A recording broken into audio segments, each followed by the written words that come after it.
I can see your screen. Okay, fine. So, hi everyone, and today I'm going to be talking about ecofeminism. So, ecofeminism is like how we treat nature and how we treat women, and why those two things are more connected than most of us even realize. So, a quick question. If your tap ran dry tomorrow, who in your family would spend the most time finding water? Your mother, father, daughter, or grandmother? Take a second to think about that and let me know your answers. You can unmute and let me know. Can anyone answer? Let's say if we run out of water tomorrow and the taps in our homes dry up, right? We don't have water for a few consecutive days. Who do you think will get affected the most? Is it the mother, the father, the daughter in the house, or the grandmother?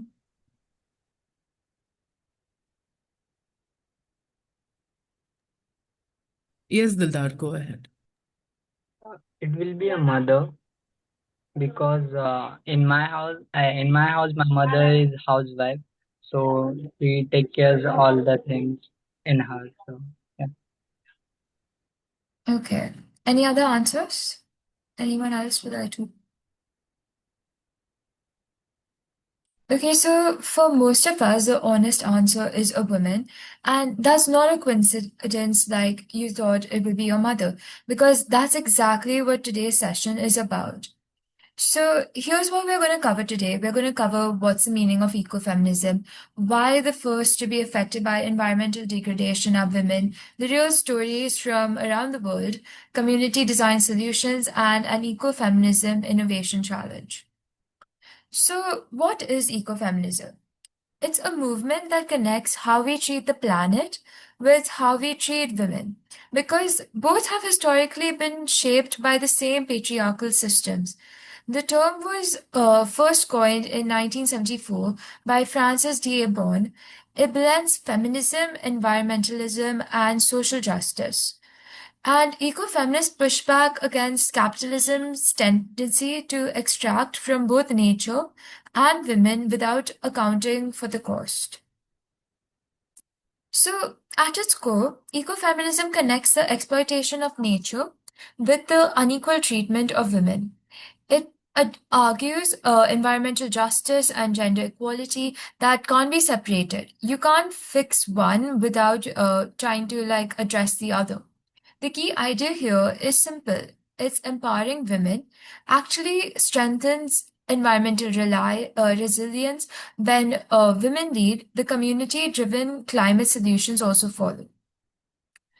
So, why are women affected first is a question that arises. So there are three reasons for this. One is that women are primary providers of water, food, and firewood. The second one is that they are primary caregivers for children and the elderly.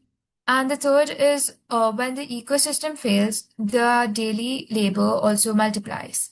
So over here, we can see that the takeaway is mainly that the climate change doesn't create new inequalities, it magnifies the ones that were already existing over there. Okay, so now we're going to talk about environmental changes and its impacts. So let's break that down further. Water shortage means walking farther away and like for water and trying to find water. Then deforestation means that like the forests have been cut down for wood and to use it like to make paper, to make your chairs and stuff like that, right? So deforestation also causes longer hours for collecting fuel. Then flooding, we all know with the rains happening currently in the monsoon season, it means there's greater caregiving responsibilities. Then the heat waves that happen in summer increase the health risk, like people get heat strokes and all. And then there's crop failure because it reduces the income for women farmers. Every environmental disruption has a gendered consequence. So now let's make this real. I'd like you to try a quick water walk simulation. So if you carry a heavy water bottle and walk around the room for a few minutes, afterward, think about three things like how do your arms feel? Like, do you feel tired? Do you find it fine? Or like, how much study or work time would you lose doing this daily if you had to get water from somewhere? And what are the long-term effects of doing this every day of your life? I would like all of you to try this out at the end of the session and let me know what you'll think. So this activity leads into what I call the impact pipeline kind of a thing. So water scarcity forces women to work further.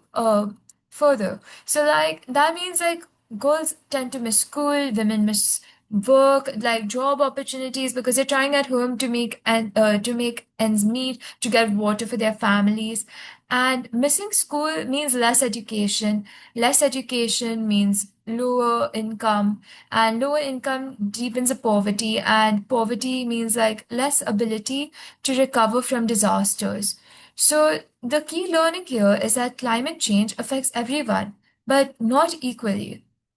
So over here we can see the step by step that water scarcity, then there's women work further, girls miss school, less education, low income, and more poverty.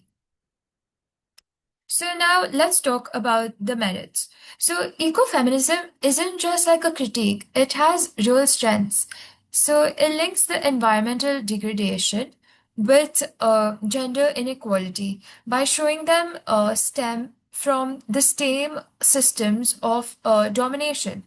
So like it empowers the marginalized voices, especially indigenous and rural women. It promotes sustainable living through community-led conservation and organic farming, and it challenges patriarchy directly. So when I mean it challenges patriarchy directly, it means like it criticizes the male-dominant system that like males have to do everything in the house and like work and everything. Like even they can prioritize the planet and the people around. Then the holistic approach is like it combines feminism, ecology, and the environment all into one.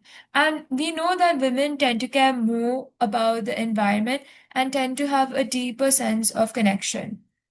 And last of all is a cultural shift advocacy. So it promotes cooperation, care, and mutual respect instead of just exploitation. So now we're going to talk about the demerits. So, like, I want to be honest about its limitations here because good analysis means acknowledging both the good and the bad sides. So, ecofeminism can lean on utopian ideas and ideals without offering realistic steps to get there. By emphasizing on women's natural roles, it can unintentionally reinforce gender binaries and exclude non-binary individuals and male allies. It's an ideas that can also clash with the traditional beliefs in some cultural contexts. Like even males can care about the environment. Ecofeminism isn't saying that males cannot take care of the environment and have a deep sense of connection with them. Then there are also some ecofeminist groups even replicate the same patriarchal structures they criticize. And there's a real academic versus activist divide over here.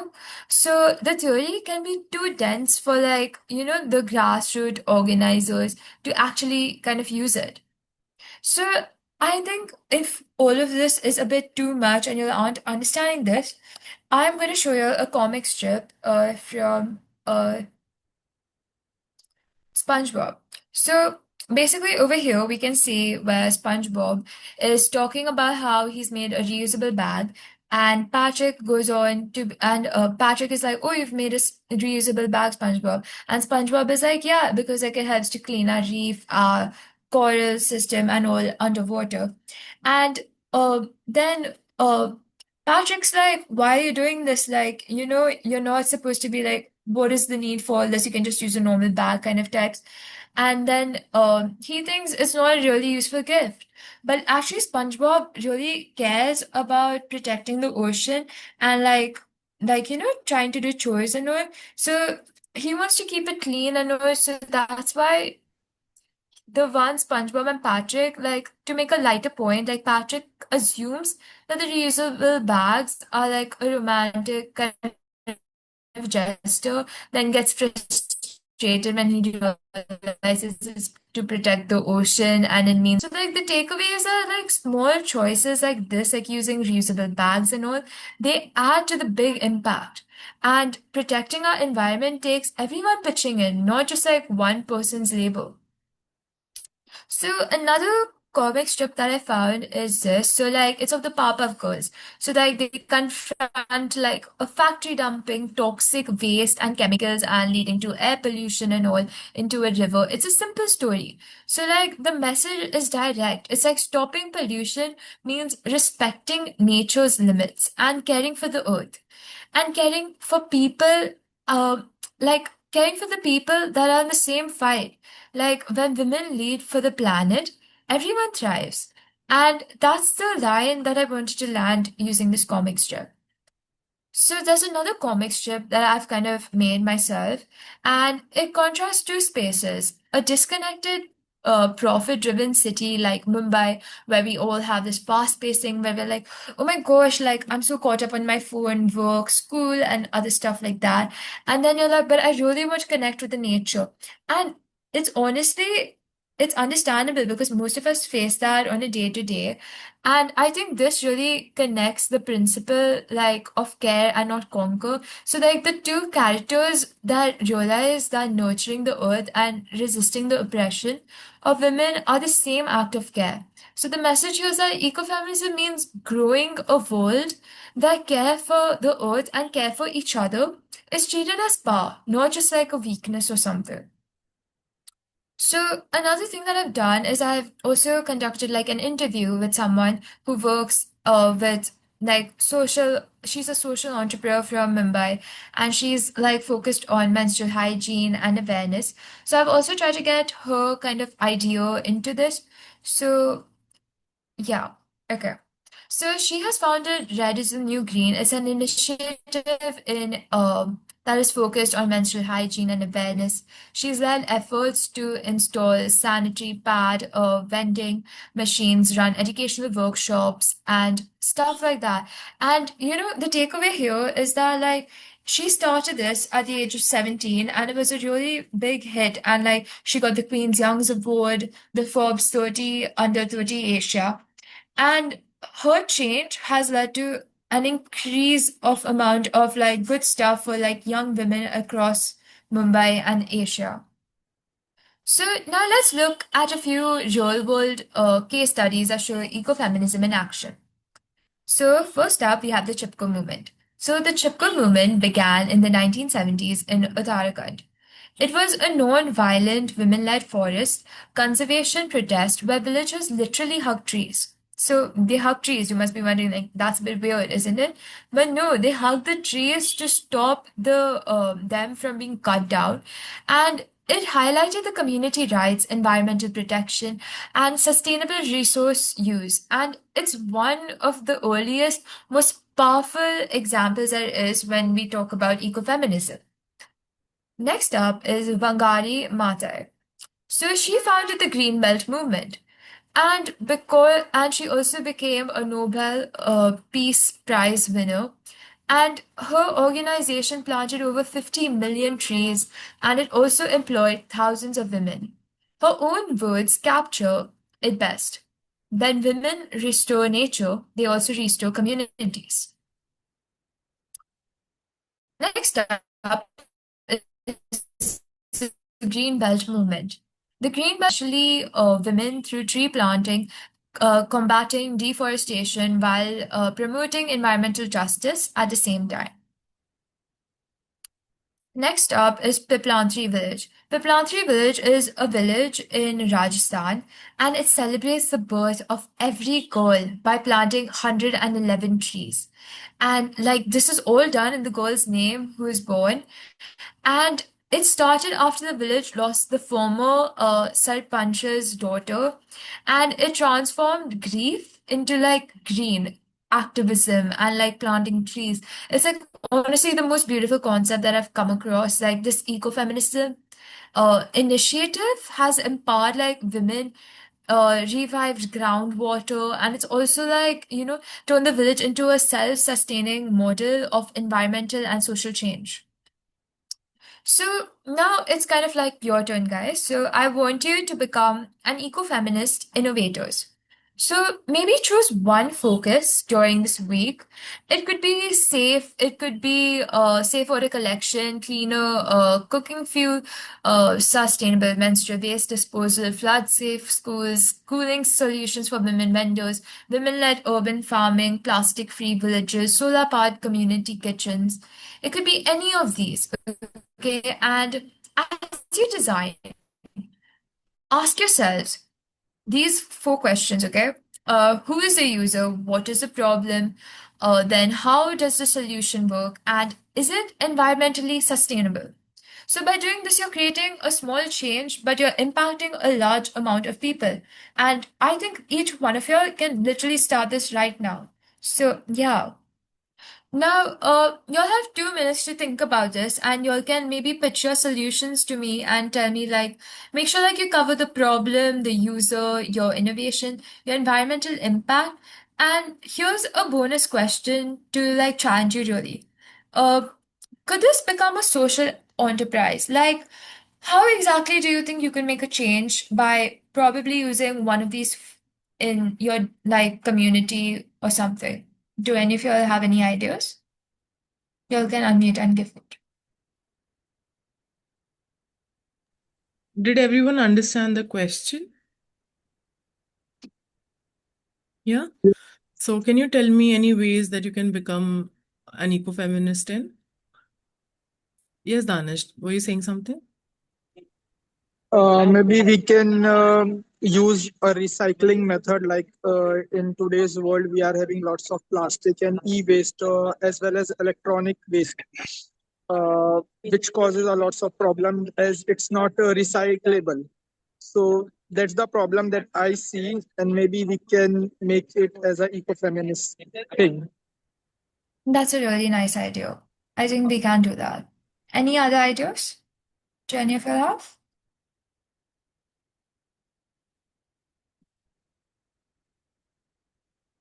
Okay, let's move on then. So Dilda, now we're are you gonna. trying to talk? You're muted. Yes, Dilda, you're muted. Okay. Yes, go ahead, Nevaeh. Okay, fine. So now we're gonna talk about climate heroes around the world. So before we wrap up today, I want to recognize a few global climate heroes. So there's Vandana Shiva, Sunita Narayan, Wangari Maathai, Greta Thunberg, Lasi Priya Kanduman. And over here, I want you to take a moment to reflect. What qualities do all of these leaders share?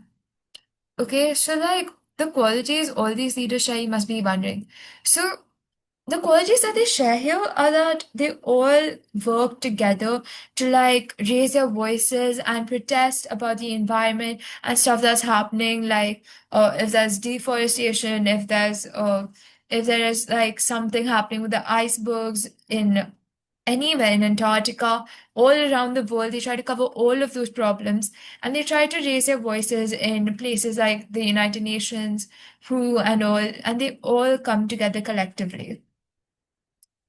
So, what can each of us actually do starting today?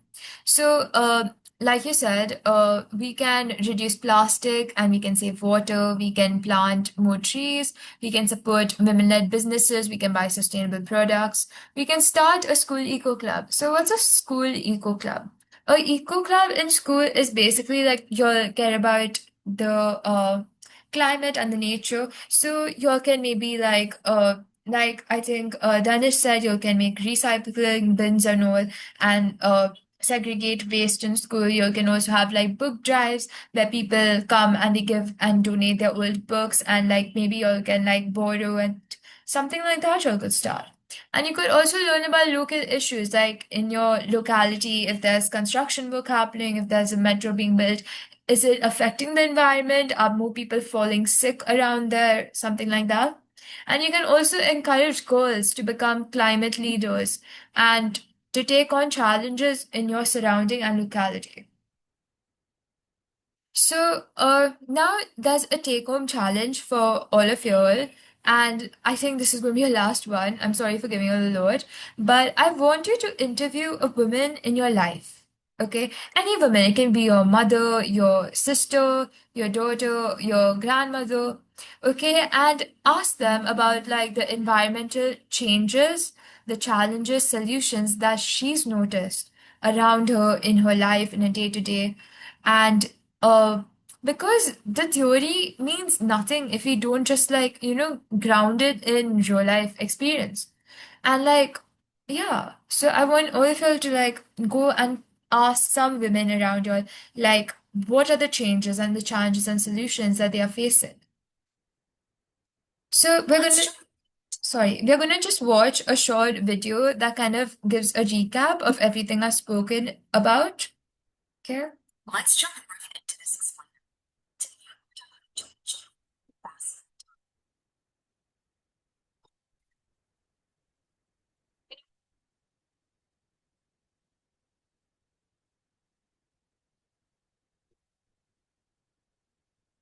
Nevaeh, is the video playing? We'll explore. Yeah, it's playing. You couldn't hear it? No, it's very light. Can you just replay it? And Yeah. also the visuals didn't change. Sorry? Like it was, I think, frozen or something. Let's start replaying it. Like, could you hear it? Yeah, I'll just play. Yeah.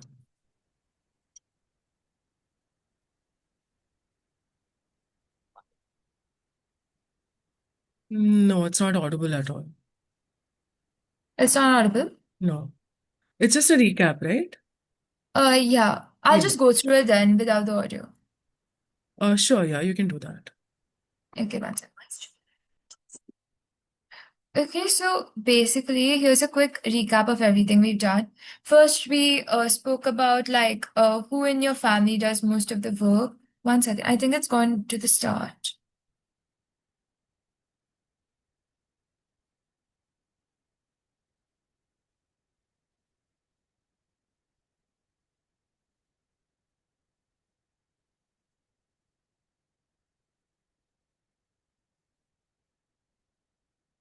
Okay, so we spoke about how women are the primary providers of water, food, and firewood. Then we also spoke about how ecofeminism and what it is. So, ecofeminism is it connects how we treat the planet with how society treats women and is shaped by the patriarchal systems. Then we spoke about how it empowers women and strengthens the environmental resilience. And we spoke about deforestation, flooding, crop failure, which are very common environmental issues that are happening all across the world currently as we speak.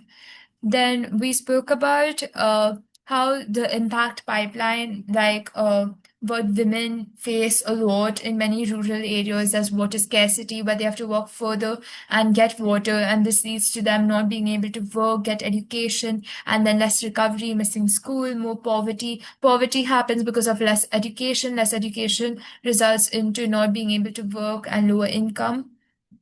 Okay, and then we spoke about how climate change affects everyone, but not equally. It tends to affect women more than it affects men.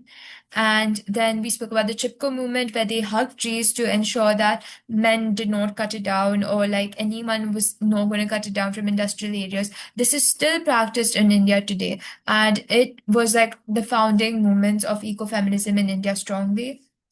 And then we spoke about the Green Belt movement, which empowers communities via tree planting, and how Piplan 3 celebrates the birth of every girl by planting 111 trees. And then we spoke about Wangari Maathai. Then we spoke about a person who is working for an NGO and helping out and started a small initiative by giving pads and menstrual hygiene. Then we also spoke about how we should grow more trees and we can start initiatives on our own and yeah, and spread awareness. So that's all from my side. I hope all of you all understood everything. And if you all have any questions, you all can unmute and ask me.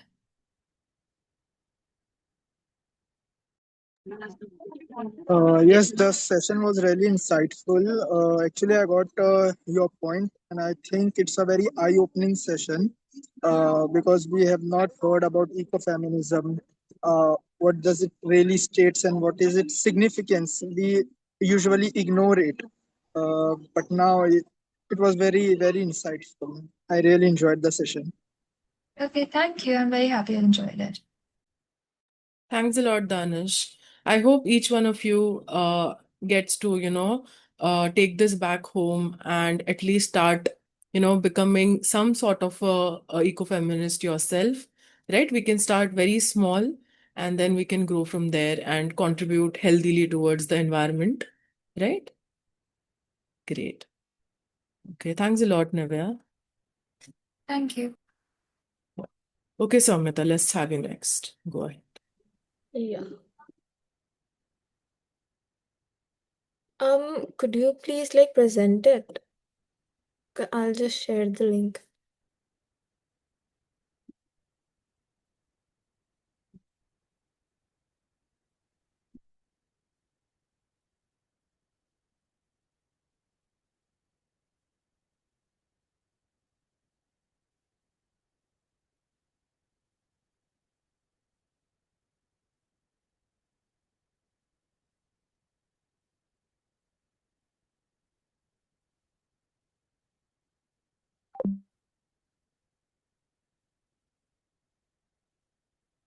Um, yeah, so for my part, I'm gonna talk about financial literacy. So I just want to ask you a quick question before we start. So have you ever gotten suppose have you ever gotten 1,000 rupees and then maybe 2 or 3 days later you're like, oh my God, where did all that money go? So, that's exactly what we're going to talk about and how to avoid that. So, today we're going to talk about very simple things like how we can spend our money in a smarter way, how we can save our money, how we can invest in things, and how investing actually works, and what scams are, and how even a small amount of money can actually make a very big difference. So, it's not like I'm gonna throw very complicated financial words at you. I'm gonna try and make it as simple as possible. The next, yeah. You might be thinking why do I even need to know this right now, right? Because we're not that much we're not such grown-ups right now, right? But most of us aren't even probably most of us aren't earning a salary yet. So, but the thing is that if you really think about it, if you get 2,000 rupees a month, and if you spend all of the 2,000 rupees every single month, you basically have nothing left to yourself, right? You're using all of the spending, you're spending all of your money. But if you even start putting aside 200 rupees a month, just 200, or even you can start by putting aside 50 rupees at first, it's like you're building a habit right now. So that's really the point of this entire slide, is that the amount of money you have right now isn't the most important thing. The important thing is the habit. So even if you think for just a second, if you got suppose 5,000 rupees today, do you think you would spend it all, or would you save some of it or all of it, or would you do both? Do any of you have an answer? What would you do if you get some amount of money each month? Would you like to save most of it, spend most of it, or save and spend half-half? Yes, Dildar, go ahead. I will do both because we have expenses as well in our life. So, and that's Yeah, we do have expenses ourselves, and we deserve some money for ourselves, right? We just want some, one day we just want to pack, we just want to have chips, or we just want Maggie, or just want to buy something. So that's completely fine. But the thing is, we should build a habit of saving a bit as well. Because if you even start saving 50 rupees today, if you save 50 rupees every day for a year, that could be like more than 15,000 for an entire year, you're saving 15,000. So that's what matters. Yeah, most of them agree that they will save and spend together. Yeah.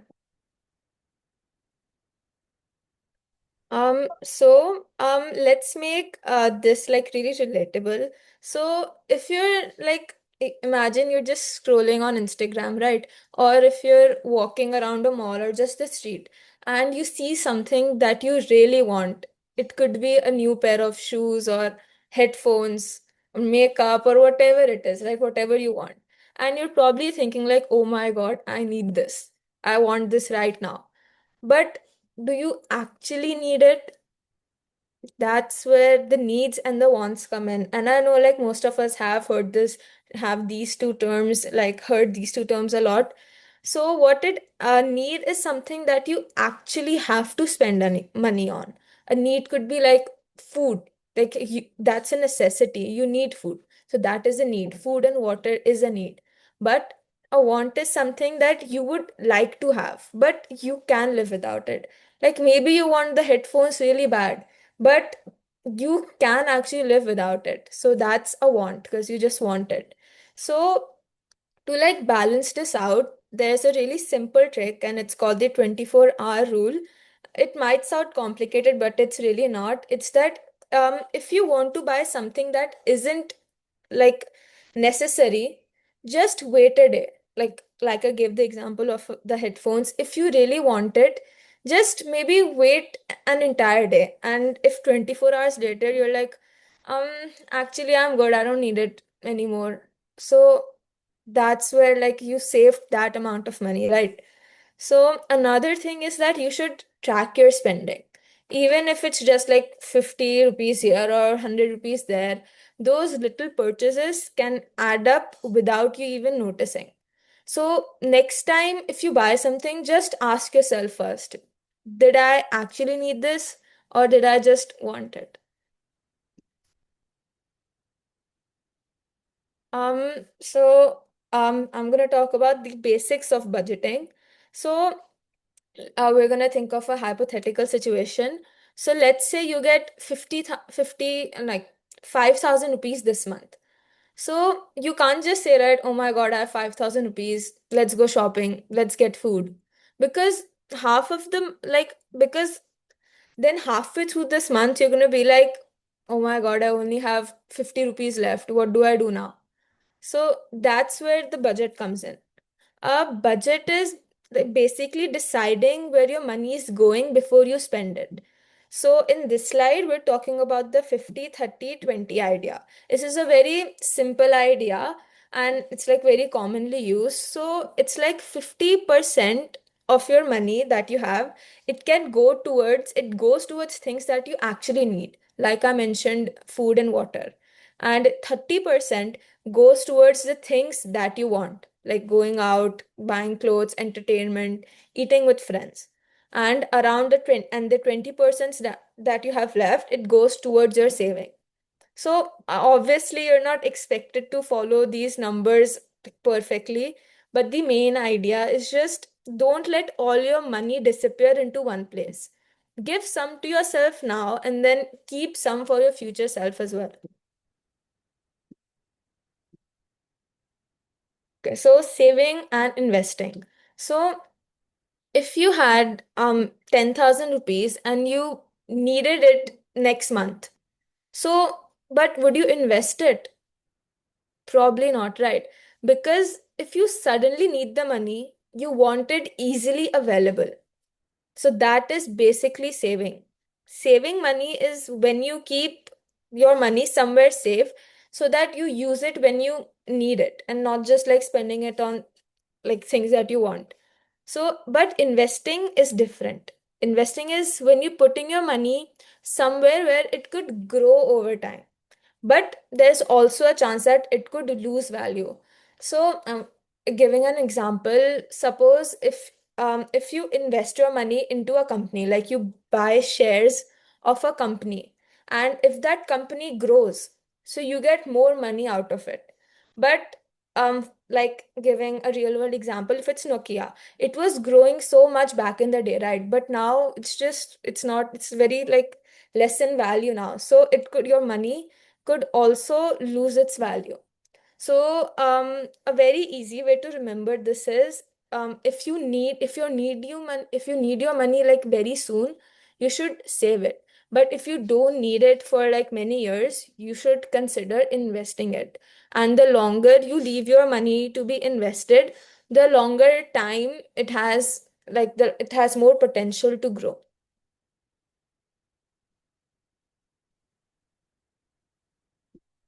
So compound interest, and this is probably the most interesting one. So, imagine two people. Um, Person A, he starts putting his money aside at the age of 16, and another person, person B, says, "I'll start later. I have loads of time." And then person B starts investing at 25, even though there's only a 9 year difference. But over a longer period, this difference can actually become very huge because of this thing called a compound interest. This basically means that your money, it makes more money over time. And then the extra money that you have, it can make more money. So if you put your money in a bank, for instance, so if you keep it there for a very long time, the bank actually, it has some interest over it, and the bank actually gives you some money in return. So even if you just put aside like 2,000 rupees in a bank, and if you let it stay there for a year, a bank can like actually give you some interest, and your money could grow from 2,000 to suppose 4,000 without you even doing anything. So that is investing. That is compound interest. So, the example that's on this side, it assumes that 9% yearly return and shows that starting at age 16 could lead to a 10 crore by age of 65. But compared with a very smaller amount if you wait until 25 to invest it. So even if it doesn't mean that we are all guaranteed the 10 crore, the point is simply like starting early, it gives you like a comparative advantage. So if you're young right now, that's actually one of your biggest advantages that you have.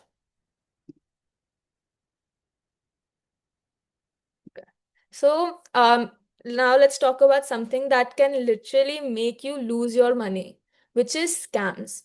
So, I'm just gonna ask you a question first. Have you ever received a message like, "Congratulations, you've won something"? Have you ever received a message like that? Has anyone received an SMS or an email saying that congratulations, you have won this amount in this lottery or this lucky draw or something of that sort? Can anyone share Yes. an experience?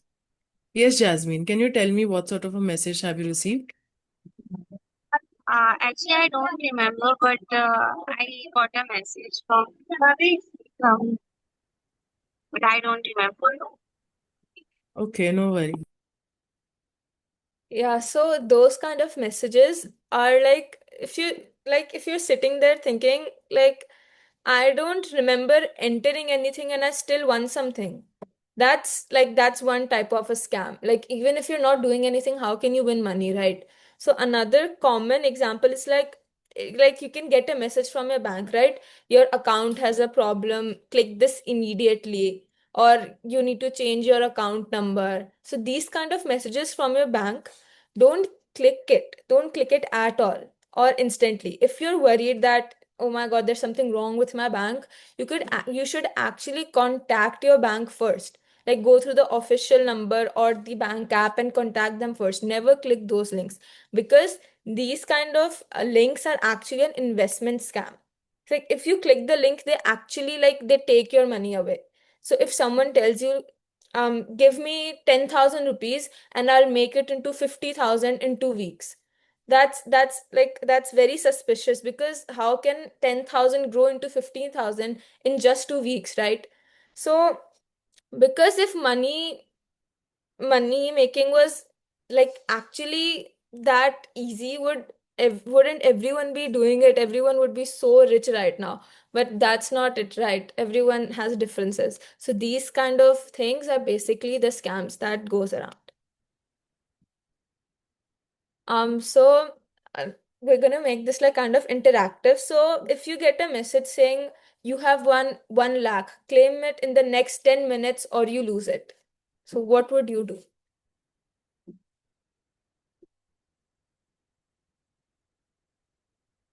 Yeah. Yes, Dildar, can you answer? Yes, I will Mm. ignore that message. Yeah, hopefully you do nothing, because that's because there are very like there these are very obvious like warning signs. And number two, they're very like, if messages like do it now, you have only 10 minutes left, they're actually rushing you. Like how can you lose that much money? You won 1 lakh and you can lose it in 10 minutes. That's not possible, right? So the that pressure is there, so you don't stop and think, like, so you don't think at all like, oh my god, I lose 1 lakh in just 10 minutes, I have to click this now, I have to redeem it. So that's one kind of scam. Another scam is when they're asking for your private information. Like if they're asking for your passwords or your card details or OTPs, don't just hand them over to someone just because someone sent you a message. Like I mentioned, if your bank is asking you for your account number through just like random links, because everyone can create a Gmail account and or a WhatsApp number with a fake name and send you those links. So never click it. Actually confirm it with your bank first. And another is if they're promising you a ridiculous amount of money, like I'll give me just invest, suppose invest 1,000 rupees and I'll triple your money in a week. That's a very huge red flag. And finally, if a random person asks you to transfer money for them, just don't. If anything feels strange even a little bit, you should stop first and check.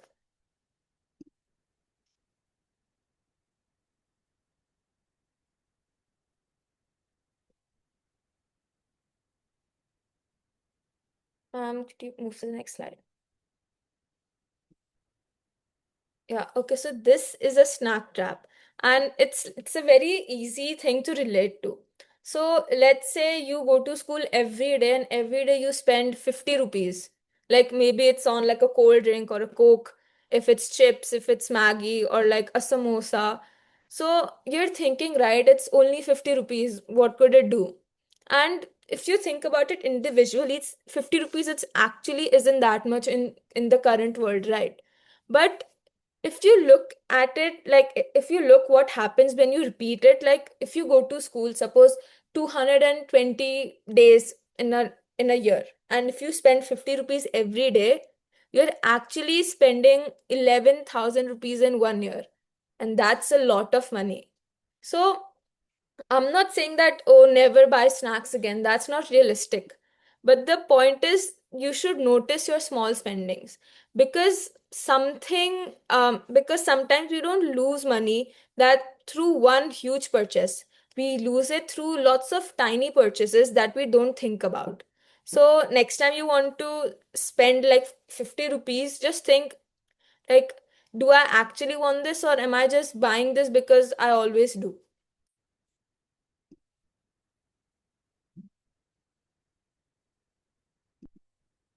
Okay. So now it's your turn. Imagine I give every single one of you 8,000 rupees for a month. That's it. You can't ask for more. You can't make it less. You only have 8,000.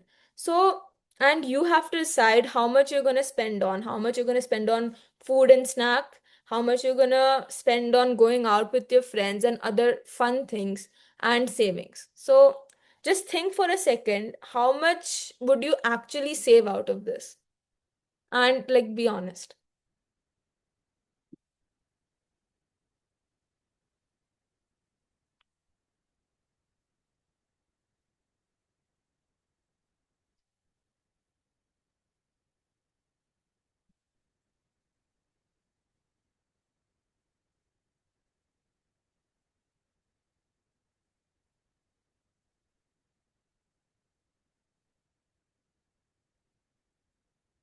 Yeah. I will probably save 1500 or the 2000 between them. Mm-hmm. I'm sure. Anyone else?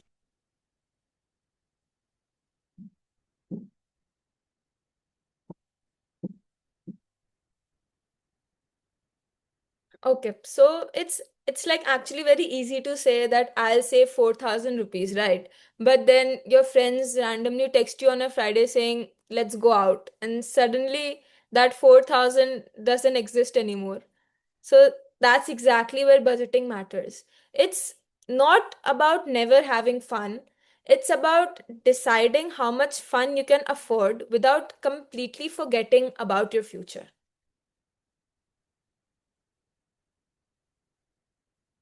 The next slide. Okay, so this is the last one. So, let's see if you're like actually paying attention.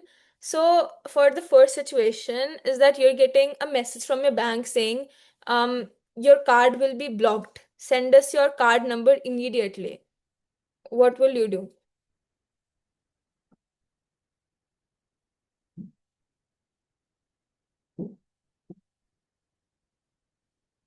Yeah. Yes, Jasmine, tell us.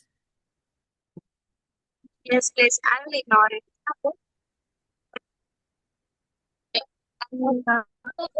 And then check it on the bank. Is my card really blocked or not? Yeah, exactly. Hopefully, you're not replying to this. So for the next one, if your friends tell you that they found an investment thing that they will give you 500% returns in just 2 weeks. So would you invest in that scheme?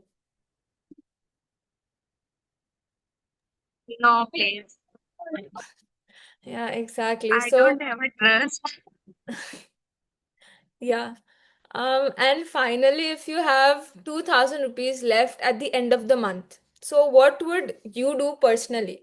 Like, would you spend all of it on anything that you want, or would you save it, or would you do a little bit of both? Some money I will spend on what I want, and some money I will save it. Yeah, exactly. So if you even start thinking before you spend, that's a huge achievement because these kinds of decisions we're gonna be making more and more as we get older, right? So that was the entire thing that I want to talk about throughout this presentation, and I hope you all learned a lot. So the biggest thing that we can take away from this is that it's actually very simple. You don't need to be rich or be good with money. It's just that you need to pay attention to what you're doing with the money that you have. Think before you're buying something, save little or as much as you can, and know the difference between something you need and something you just want.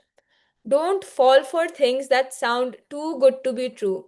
And remember that even 50 rupees can matter when you spend it again and again over a long period of time. And basically, your future self is going to deal with the money habits you create today. So, might as well make those habits good ones, right? So, thank you. Yeah, thanks a lot, Somita. Thanks for everyone for answering. So Saloni just has put on in the chat that if she has 2,000 rupees left at the end of the month, she would start an SIP with it, right? A very wise decision to make, right? When you're so young, because SIP is something that multiplies your money a little quicker, gives you more interest on it, right? And you also gain more knowledge into how many more SIPs can you start beginning there. Great. Thanks a lot, Samita. Yes, Shri Pranav, let's have you present. Hi, everyone.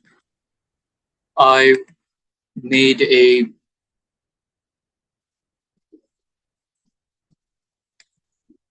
I made a financial literacy website teaching people how to use their bank accounts. When you go to it, here's the page. It's the home page. It's a free financial literacy course for school children and young adults who haven't been taught it yet.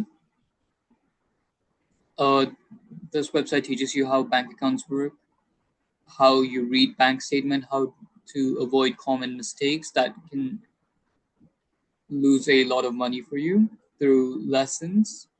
There's courses on bank accounts, understanding bank statements, hidden bank fees, and account management. And there's also activities you could play to see if you learned right. Each course module will look like this. The first one is all you need to know about bank accounts. It will have tabs like why do you need bank accounts. It'll have simple bullet point like statements that will teach you how banks work simply, because a lot of people use banks, but not many people actually understand everything in a bank that could lose them a lot of money, such as hidden fees. So there are 3 ways to maintain your bank account. You monitor your balance regularly, avoid spending more than you have, keep your information updated, and renew statements every month. For activities, you have things like spot the hidden fee.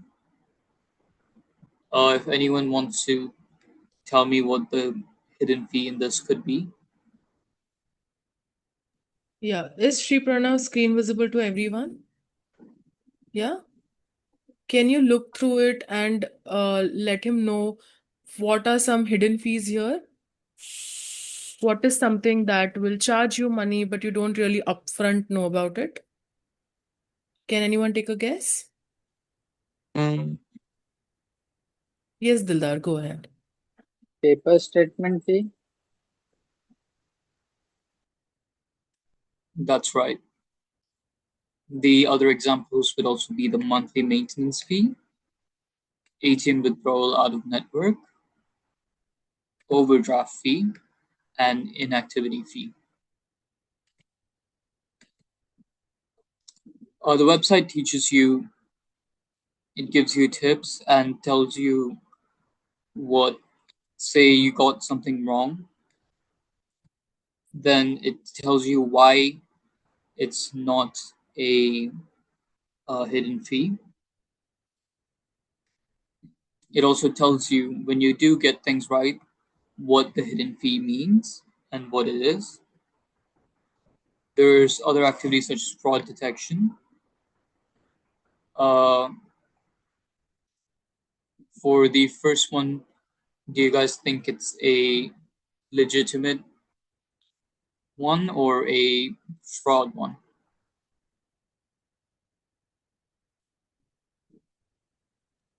Can anyone answer?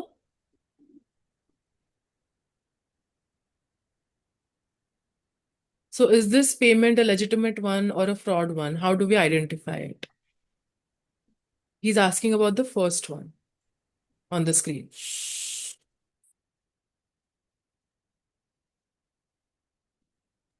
Yes, Shibrana, I think you can go ahead and answer for them. It's a safe one because it's your salary deposit from the company you work from, and it's a positive charge. So they're adding money into your account. That's called debit. And there's grocery store bill. That should be safe too. Online purchase from an unknown website that you can tell commonly using uh, the domain. Most legitimate things use .com. You can check it if you see something else. That's right. Your subscriptions, that should be safe if you know the subscription. ATM withdrawal from a foreign country, that's suspicious if you haven't been traveling. An electric bill that's autopay, that's a legitimate. A wire transfer overseas, that could be suspicious. And a restaurant you ate at is safe.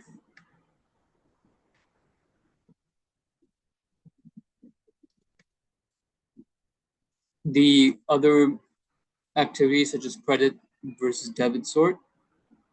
Could anyone tell me what the salary deposit is? Can you guys answer?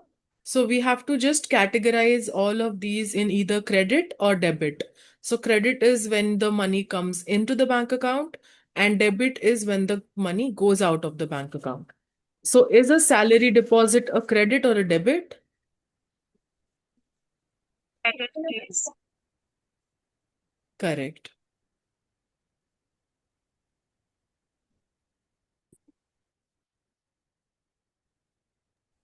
Yes, Shukrana, we can go ahead. Yeah. Grocery purchase should be debit, which is money out. Anyone else want to try one of these? Yes, Dildar?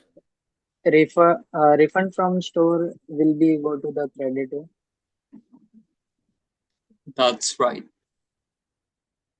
Anyone else? Debit. Electricity bill for credit?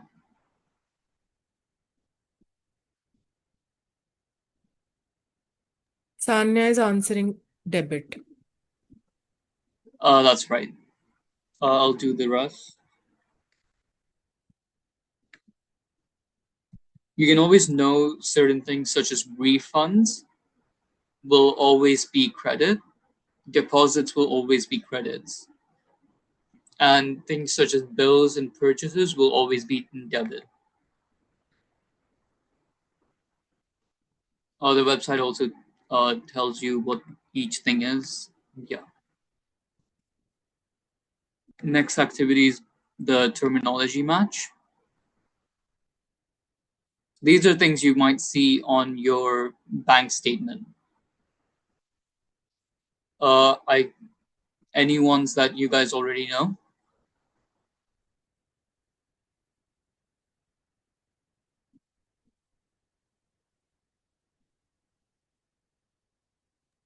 Yes, Shukrana, you can go ahead, explain these a little bit in depth. Okay. The ATM is the automated teller machine. It's the most common machine everyone knows because we use it a lot. It's called the automated teller machine because before ATMs, there used to be bank tellers that would uh, take and give you cash from your account. That's what in a bank statement it would call an ATM. A POS is a point of sale. It's the terminal or machine which you use to pay for. It would be like the card reader, or when you want to buy something from Amazon, it takes you to a payment page. That would be your point of sale. Automated clearing houses are electronic networks for bank-to-bank transfers in the US. India has similar ones where it makes your transactions much faster. It's a similar electronic network for bank-to-bank transfers would be net banking or UPI. EFT is electronic funds transfer. It just means when you move your money digitally without seeing the physical cash. A CR is credit. It's when money is added to your account. DR would be debit, money taken out of your account. NSF is non-sufficient fund. It's when the bank gives you a fee for when a payment doesn't go through because you don't have the money in your account. There's also a fee calculator.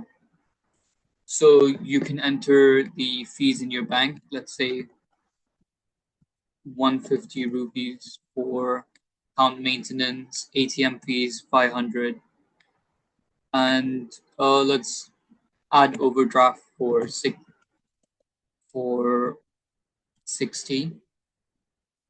and we can leave the rest there. And here it tells you how much it costs you in a year, in 5 years, in 10 years, and how much you're losing per month in fees. This encourages you to choose a bank with less fees, such as no account maintenance fees or overdraft fees, which can tell you you're losing less money over uh, over the time period. And finally, there's practice statements. Here you can see there is a beginner bank statement. You just need to do the maths and it will tell you. There's more advanced versions, such as the intermediate and the advanced one. The advanced one is the closest to what your bank will give you when you ask them for a account statement. And yeah, there is the FAQ. Does a bank charge me to open an account? In most cases, no. Opening a bank account is normally free, but sometimes banks want accounts to require initial deposit, so a certain amount of money needs to be put into the account to keep it active. You should always ask about any opening costs before you sign up. Most basic bank accounts are free, especially student and youth accounts. However, some accounts charge a monthly maintenance fee. You can ask your bank how to waive this fee.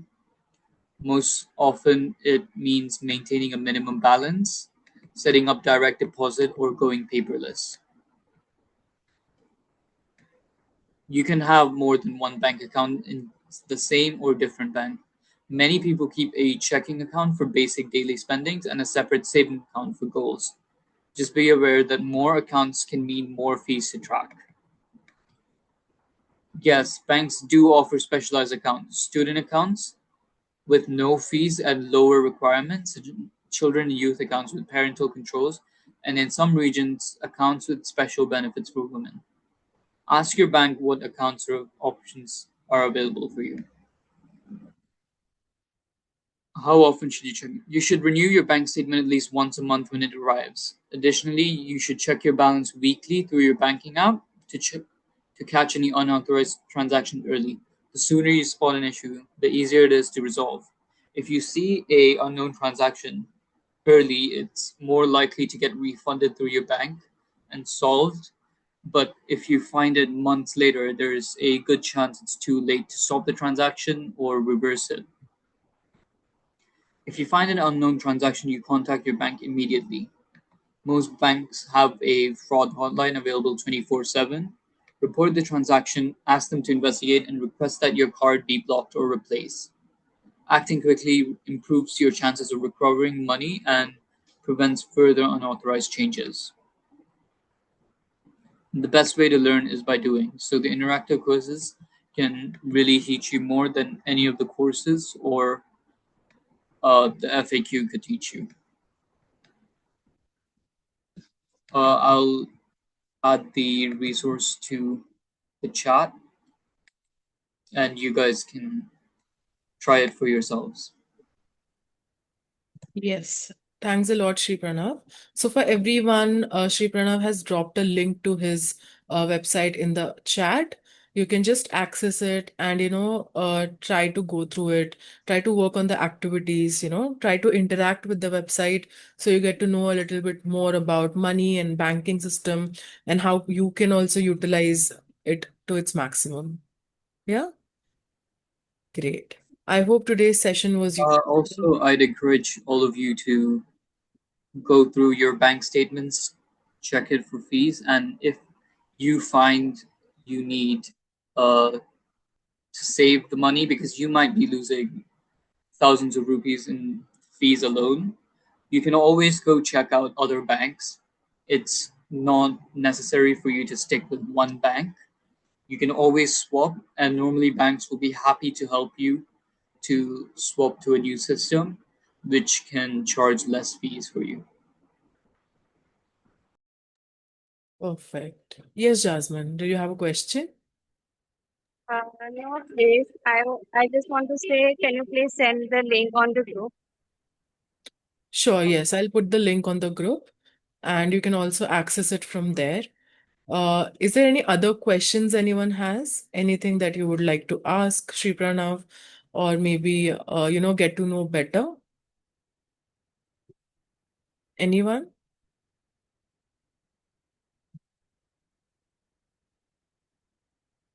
Okay, that's great. I hope you get to use the app, and I hope today's session was useful to you, right? With all three, Nevaeh, Saumyata, and Shri Pranav presenting. It was nice seeing you all, and I'll see you next class. Yeah.